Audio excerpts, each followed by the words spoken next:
is Laurens van der Kooi from YouTube channel Bassist.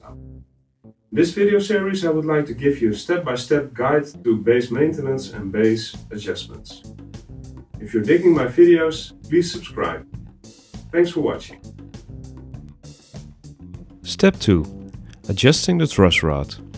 Things needed: truss rod wrench, feeler gauge, capo, tuner and the setup specs for your bass.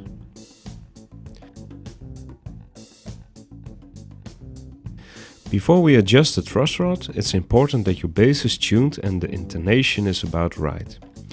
By this I mean that you check each string at the 12th fret harmonic to the fretted note. If the fretted note is about the same note as the harmonic, then you're good to go. At step 4 of this video series we will rough out the intonation. After checking the tuning and the intonation, it's time to grab the capo and affix it to the 1st fret.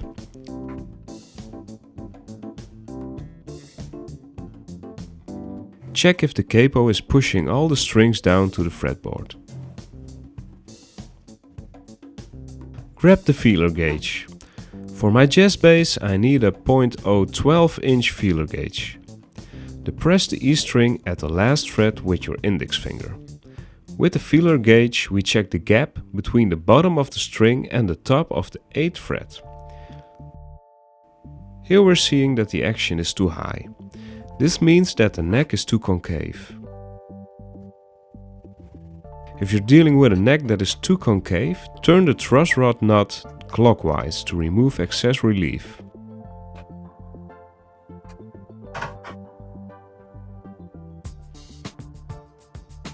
Now the action is too low because the feeler gauge doesn't fit between the bottom of the string and the fret.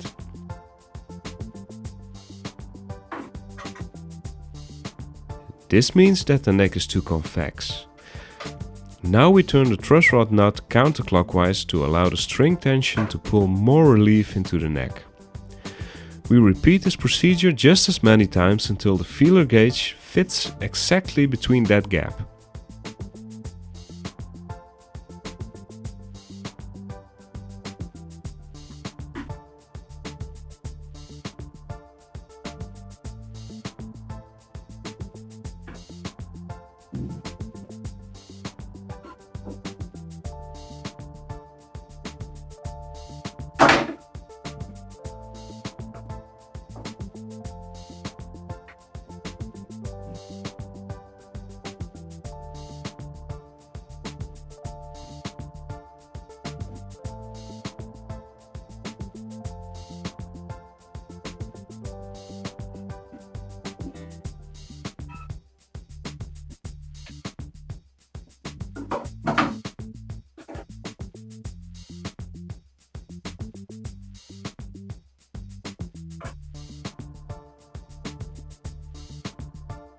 Because of the amount of string tension on the neck, some basses require to loosen the strings before adjusting the truss rod.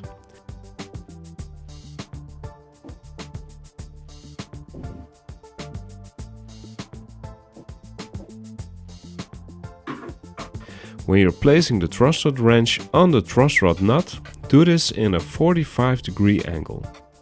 This way you won't damage the finish of your bass when adjusting the truss rod.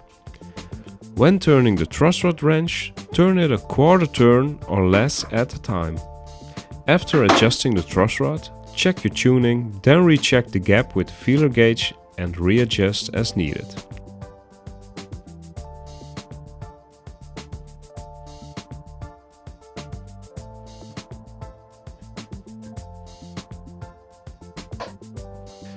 When this is done, your neck is set perfectly. In the next video I will show you how to do bridge height and pickup height adjustments. Thanks for watching.